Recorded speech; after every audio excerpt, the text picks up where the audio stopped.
these athletes, when they're out there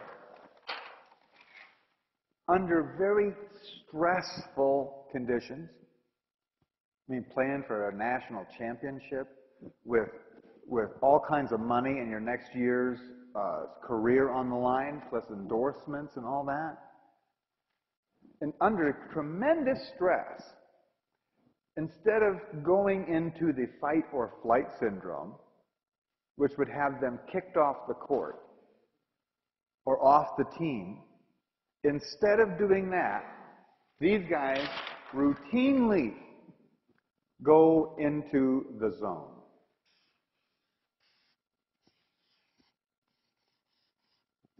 And they make the spectacular play.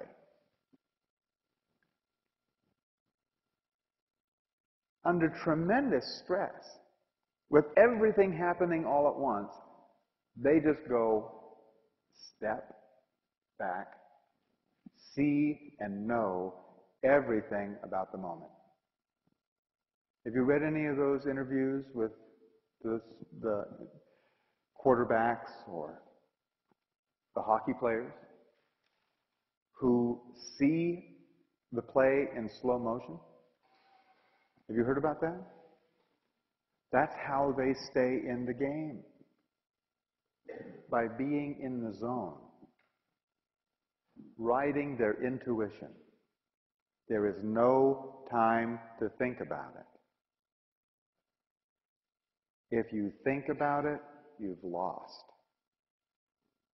When a quarterback starts thinking about the game, he's second string, third string, and out there making commercials. Being in the zone, being in their intuition, is why we pay them the money. Because they're doing something that we know is vitally important, something that we admire.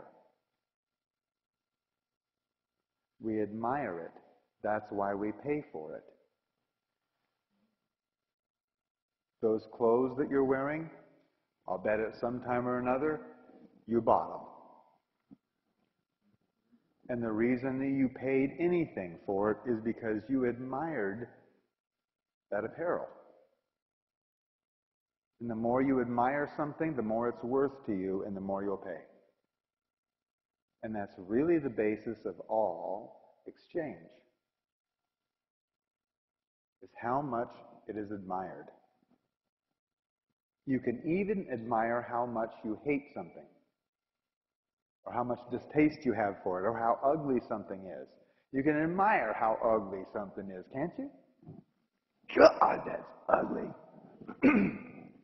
It's an amount of admiration.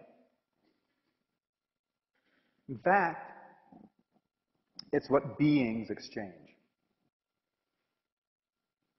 Beings exchange admiration rather than money or thoughts or communication. They really exchange admiration between one another. You want to know where economy is moving to? It's moving away from money, isn't it? And it's moving into the exchange of admiration rather than physical goods. But this intuition, being in the zone, is very, very important. And since we're all going to be going out of our minds, oh, you'll still have one. You know? It's sort of like you still have, we still have bodies, you know, we're using those as a vehicle, you know. You'll still have a mind, and you can still add 2 and 2 and that kind of thing. But when it comes down to dealing with changes and the amount of rapid change that's coming, this is the only thing that will work. You will not have time to think it through. You will only have time to take the action. And when you're thinking, when you're using the mind, what's also in there is all the fears, doubts, worry. Okay? Big clue. How do you know it's your intuition and not your mind? Your intuition is always, no matter what the circumstance, and you guys that were in the accidents, remember? When you were engaged in your intuition, there was no fear. There was a calm certainty, a knowing of what to do. There was no time to worry about whether you were doing this right or wrong. It was direct action. Your intuition, no matter what or how dire the circumstances, your intuition will always be calm and knowing. Your mind, on the other hand, will throw in the kitchen sink. I've talked to some people who shared experiences with these accidents and whatnot. They made it through the experience, and other passengers in the car or companions didn't survive the situation. And these people knew exactly why they didn't survive, the passengers didn't survive, and they did. It was because they personally stayed right there in the moment, while the passenger was going, "Oh, no, I'm denying this is happening at all." They were in their mind. The survivor was in their intuition. That's how important this is.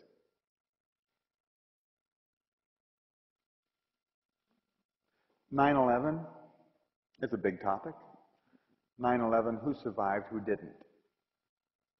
The people who followed their intuition and went fishing that morning instead of to work survived.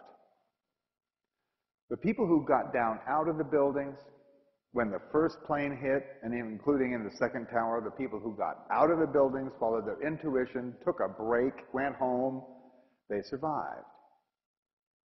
The people who got out of the buildings then heard the all clear, and their boss reminding them that they had customers on the West Coast that they should be selling stuff to, and then got back in the elevators and went back up into the buildings, didn't survive. What was the difference? The guys that went back up in the building had a reason.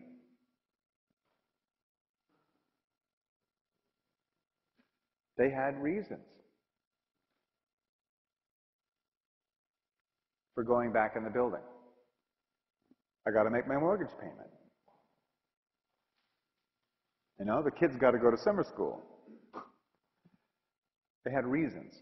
I would get fired if I didn't go back. They had reasons, and they were in their mind rather than following their intuition. Just some examples. But this is going to become more and more critical as we go forward from here. More and more critical. Now, next problem. How do you find your intuition? And how do you keep it tuned in? Because, of course, we've all had the experience, right? We've all had the experience of our intuition. Usually, it's fleeting. It's a little thing, and then it goes away. And then it's clouded with all this doubt about, was that even my own thought? Or, all that stuff, right? The mind just jumps right on you and,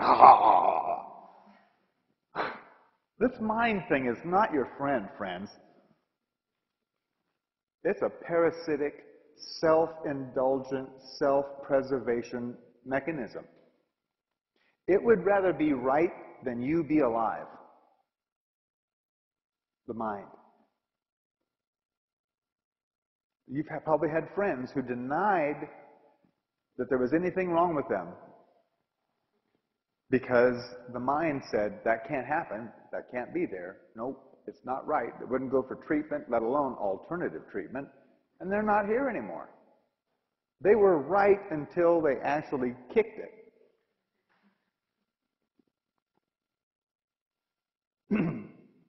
This is not a fairy tale. The mind would rather be right in a lot of people than be alive. So getting a good grip on this thing is really important. And having this engaged really puts the mind in its place, where it becomes just a tool rather than an identity. So, how do you do that? Well, intuition is your own personal knowing, right? And all knowing comes from a source. We don't have to give it a name even. It just comes from somewhere. And it comes in a flow, more or less. It's like a, there we go. We'll have this flow of creation.